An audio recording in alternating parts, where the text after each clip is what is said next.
Group 2 mains అందరూ ఎంతో కాలంగా ఎదురు చూస్తున్న అత్యంత విశ్వసనీయమైన standard sources science and technology 75 మార్కులకు సంబంధించి ఈ శాస్త్ర సాంకేతిక రంగాలకు స్టాండర్డ్ సోర్సెస్ ఏవి, ఎక్కడ చదివితే బిట్స్ వస్తాయి, అందులో పుస్తకాలన్నీ చదవాలా, వాటిలో ప్రైమ్ ఇన్ఫర్మేషన్ని గుదిగుచ్చి చదువుకోవాలా ఎట్లా అనేది ఈ వీడియో 100% కాన్సన్ట్రేట్ చేస్తుంది. మీకు తప్పకుండా హెల్ప్ అవుతుంది. Welcome to one and all. This is doctor Gopal Reddy. మిత్రులారా, సైన్స్ అండ్ టెక్నాలజీ గ్రూప్ 2 సిలబస్లోకి వచ్చిన తర్వాత చాలామందికి ఒక డౌట్ వచ్చింది. తెలుగులో సోర్సెస్ తక్కువ, పాయింట్ నెంబర్ 1. కోచింగ్ సంస్థలు ఇచ్చే నోట్స్ సరిపోతాయా, పాయింట్ నెంబర్ 2. ఇంగ్లీష్లో ఉన్న పుస్తకాల సమాచారం మనకు అర్థమవుతుందా, పాయింట్ నెంబర్ 3.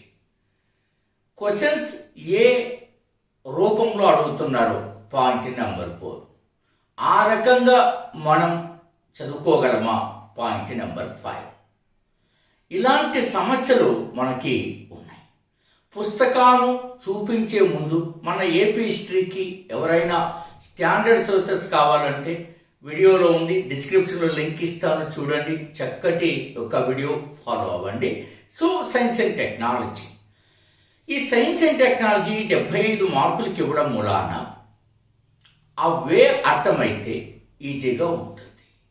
ఇక్కడ 2 అంశాలు నేను ఖచ్చితంగా చెప్పాలి మిత్రులారా. ఒకటి, ఒక పుస్తకం పేరు చెప్పేసి మీకేం పర్వాలేదు, భరోసాగా ఉంటుంది, చదివేయండి, ఇది ఒక పద్ధతి. దీనివల్ల చెప్పేవాడికి ఒక బాధ్యత అయిపోతుంది, అది విని చదువుకునేవాడికి కూడా ఒక భరోసా వస్తుంది. ఫస్ట్ ఎగ్జామ్ హాల్కి వెళ్ళినప్పుడు ఆ సూచన పనికొస్తుందా లేదన్నది మనం ఎవరికి వారు ఎగ్జామ్ రాసినప్పుడు తెలుస్తారు.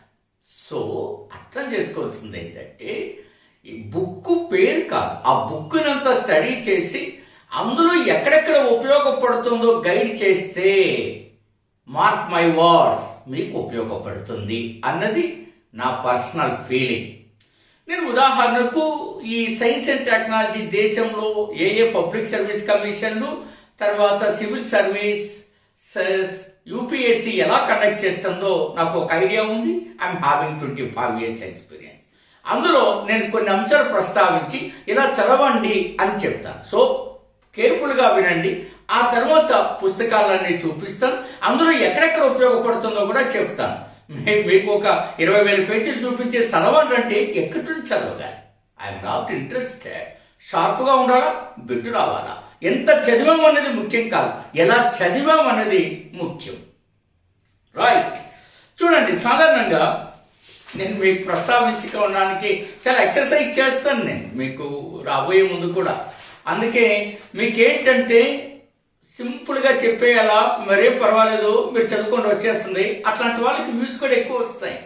చాలా సరదాగా ఉంటుంది మీతోటి. నేను అప్పుడప్పుడు ఆలోచన చేస్తుంటాను, మనం పుస్తకాలన్నీ అధ్యయనం చేస్తుంటే వీళ్ళు చూడరు కదా, చూసిన వాళ్ళు ఎలాగో బాగుపడుతున్నారు, ఎందుకు చూడరు అంటే, ఒక మాస్టర్ అన్నాడు, మీరు ఇలా చదవాలా అలా చదవాలా అని గద్దిచ్చి చెప్తే ఎవరు చూస్తారండి, సింపుల్గా ఈ బుక్ చదివేలా వచ్చేస్తుందని చెప్పేయండి, వాళ్ళకి బాగా ఎక్కుతుంది, పోతే వాళ్ళు పోతారు, మీకు ఎందుకంటే శ్రమ అని అన్నారు. This is not the right way కదా.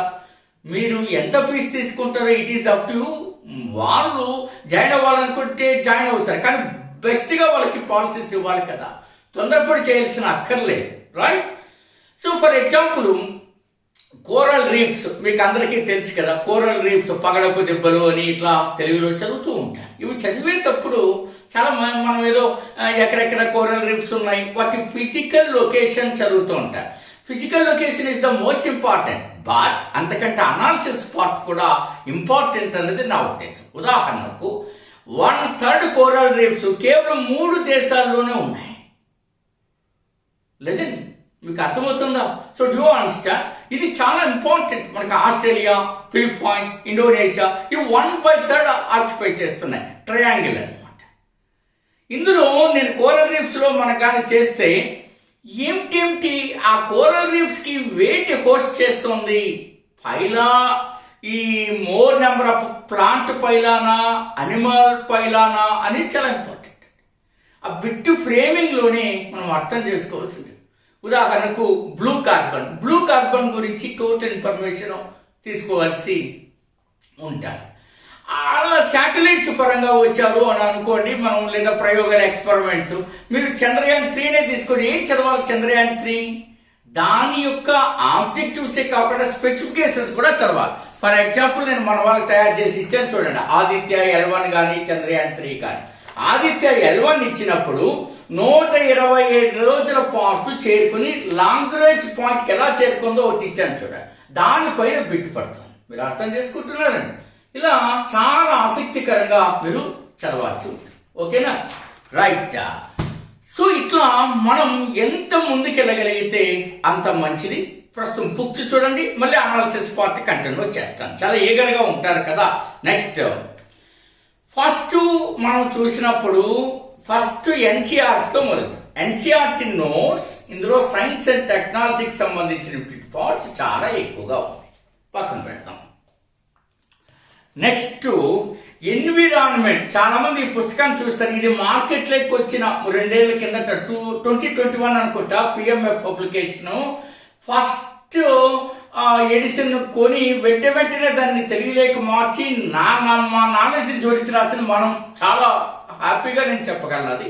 సో ఇది అయితే ఇందులో లోపం ఏంటి అంటే ఎగ్జామ్ పాయింట్ ఆఫ్ వ్యూ మీకు తక్కువగా ఉంటుంది, ఇన్ఫర్మేషన్ ఎక్కువగా ఉంటుంది. ఈ ఇన్ఫర్మేషన్ అంతా ఇంగ్లీష్లో ఉన్నదాన్ని లాగి పరీక్షలకు, ముఖ్యంగా ఏపీపీఎస్సీ స్టాండర్డ్ సెట్టింగ్స్కి అడుగుతున్న వాటికి కాస్త దూరంలో ఉంటారు. బట్ ఇన్ఫర్మేషన్ హెవీగా ఉంది. మనట్లో త్వరగా చదివేస్తాం కాబట్టి ఈజీగా ఉంటారు. కాబట్టి దీన్ని చదివే ముందు తెలుగు మీడియం విద్యార్థులు కొంచెం చూడాలా. ఇంగ్లీష్ వాళ్ళు అవసరమైన ఇన్ఫర్మేషన్ తీసుకుని పక్కన పెట్టేశారు. ఓకేనా? రైట్. నెక్స్ట్ మీలో గమనిస్తాను, అంబేద్కర్ యూనివర్సిటీ విజ్ఞాన శాస్త్రము సాంకేతిక అంశాలని మౌలిక అంశాలు అంటే స్టాండర్డ్ సోర్సెస్ లో బేసిక్స్ కావాలా, బేసిక్స్ నుంచి మంచి ఐడియా రావాలనేవి చాలా ఇంపార్టెంట్. ఉదాహరణకి ఇక్కడ లిస్ట్ ఇచ్చారు చూడండి. సో మనకి ఎక్కడ ఎట్లా అంటే అంత ఇవి ఎన్విరాన్మెంట్ లో చాలా ఉపయోగపడతాయి. ఇవి చాలా అట్లా ఇది చాలా మంచిది. ఇది నేను ఎప్పుడో కలెక్ట్ చేసుకున్నానండి. ఇది ఎప్పుడు వచ్చిందో తెలుసా? ఇది మీకు బయోడైవర్సిటీకి, ఎన్విరాన్మెంట్కి, ఎకాలజీకి చాలా బాగుంటుంది. ఇది సంవత్సరం ఒకసారి చూస్తాను, 1999. చాలా బాగా రాశారు అప్పట్లో.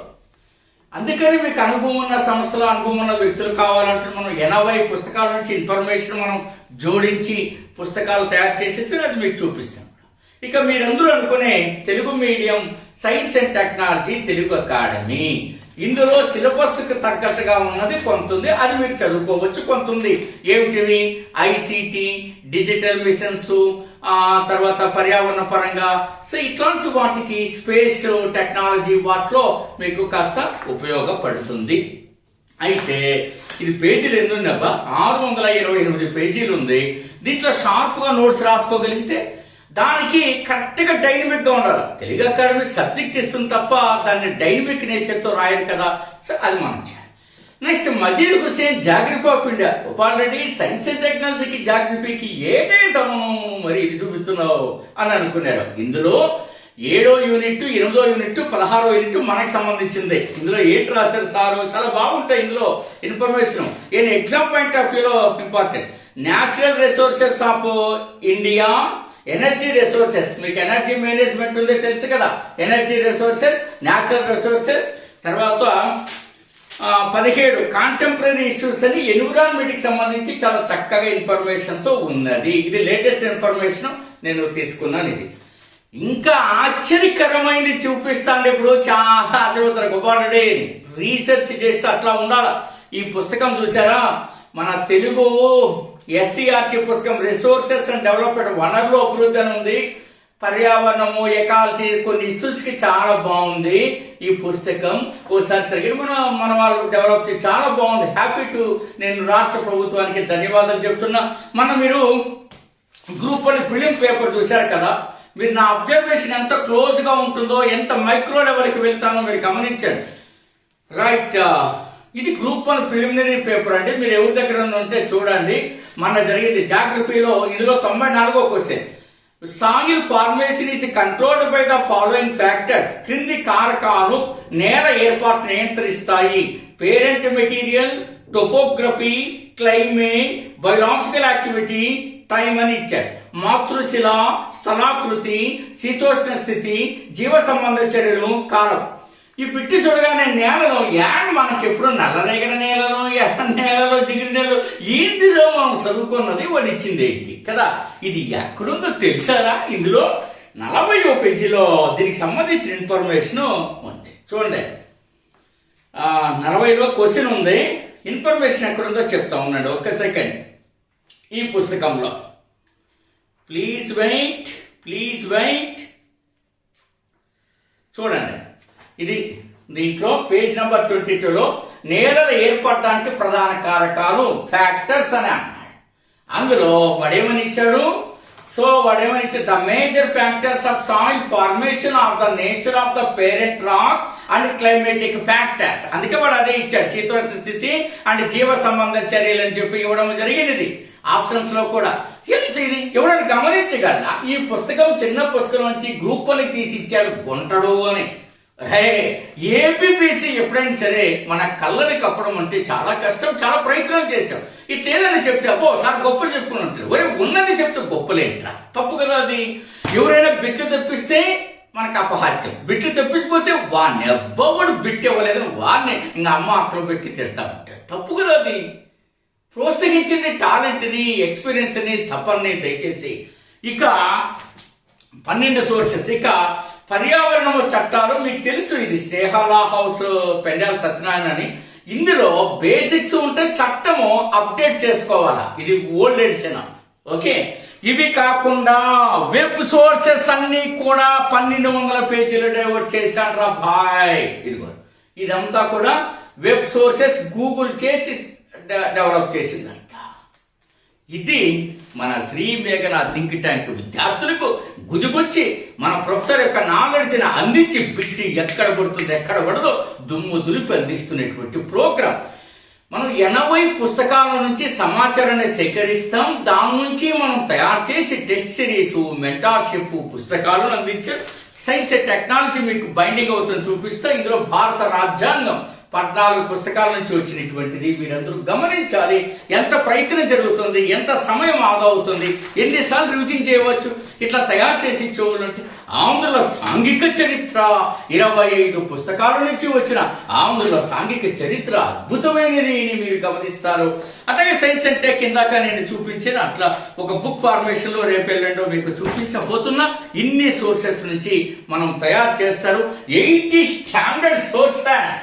సో కాబట్టి డౌన్లోడ్ శ్రీ మేఘన థింక్ ట్యాంక్ యాప్ ని, మరియు మీకు డిస్క్రిప్షన్ లో వాట్సాప్ నంబర్ ఉంటుంది. డెమో పీడిఎఫ్ అండ్ టెస్ట్ కూడా పెడతారు మిత్రులారా. సో ఇవి నేను ఇలాగ గూగుల్ అంతా చేసాం. దీంట్లో 100 పేజీలు చదివితే 5-6 పేజీలకే మన పరీక్షకు ఉపయోగపడేది ఉంది. రైట్. సో ఇందాక నేను చెప్పాను కార్బన్ సైకిల్. విన్నారా మీరు? కార్బన్ సైకిల్ దాంట్లో పిట్ ఎట్లా అడుగుతాడంటే కింద ఒక 4-5 ఇచ్చేసి ఆప్షన్స్. ఇందులో ఏవి యాడ్ అంటే కార్బన్ అంటే ఏటివి యాడ్ అవుతాయి, ఏటి కార్బన్ డైఆక్సైడ్ అంటే వాడు ఎట్లా అడుగుతాడు బిట్ అంటే చూడండి. కార్బన్ సైకిల్ అందా అంటే which of the following add carbon dioxide to the carbon cycle on the planet earth అని అడుగుతాడు. అందుకని కార్బన్ సైకిల్ నీకు మస్ట్గా ఐడియా ఉండాలి. అది మనకు చెప్పేస్తే వాల్కనైజేషన్, రెస్పిరేషన్ అండ్ తర్వాత ఫోటోసింథసిస్ ఇట్లా అడగడానికి చాలా ఇంపార్టెంట్ ఉంటుంది, మనం అర్థం చేసుకోవాలి. తర్వాత ఇవన్నీ నైట్రోజన్ ఫిక్సింగ్ ఇట్లా అడిగే అవకాశం ఉంది. తర్వాత మనకి ఐసిటి కన్సర్న్స్ లో మనకి ఐసిటిలో చాలా న్యూ ఎమర్జింగ్ టెక్నాలజీస్ వచ్చాయి. అవన్నీ కూడా మనం చదవాల్సి ఉంటాయి. ఇందులో మీరు కానీ గమనిస్తే చాలా మంచి ఇన్ఫర్మేషన్ ఉంది, మీకు నేను చూపిస్తాను. సో ఇందులో న్యూక్లియర్ పవర్ కానీ కన్సర్న్స్ కానీ చాలా నీట్గా వాళ్ళు గవర్నమెంట్ ఆఫ్ ఇండియా వాళ్ళు చేయడం జరిగింది. సో మిత్రులారా, సో ప్లీజ్ వెల్కమ్. మంచి మంచి కోర్సులకి ఎంటర్ కండి. డిస్క్రిప్షన్లు అన్నీ ఉంటాయి. బిట్టు వచ్చే పుస్తకం, బిట్టు ఎక్కడొస్తుందో ఆలోచన చేసి మీకోసం శ్రమించి గుదిగుచ్చి అంతటం చోటికి చేరుస్తున్న ఏకైక సంస్థ అని నేను చెప్తానో లేదో నాకు తెలియదు, కానీ చేస్తున్నామని చాలా ధైర్యంగా చెప్పగలుగుతున్నాను. పీడిఎఫ్ అంటే బిట్ వచ్చేలా చేయడం, సాధ్యమైనంత మనం దానికి మంచి ఇన్ఫర్మేషన్ జోడించేటువంటి ప్రయత్నం. ఎన్ని సోర్సెస్ చూడండి, ఇంకా 3 సోర్సెస్ రహస్యం. ఎందుకంటే కొంత గోప్యత కూడా ఉండాలి కదా. సో ఇన్ని రకాల ఇన్ఫర్మేషన్ తీసుకుని పుస్తకాలు తయారవుతాయి. ఒకసారి బుక్ చదివితే ఇక తొక్క తీసినట్టే. ఆల్ ది వెరీ బెస్ట్, మీ డాక్టర్ గోపాల్ డే.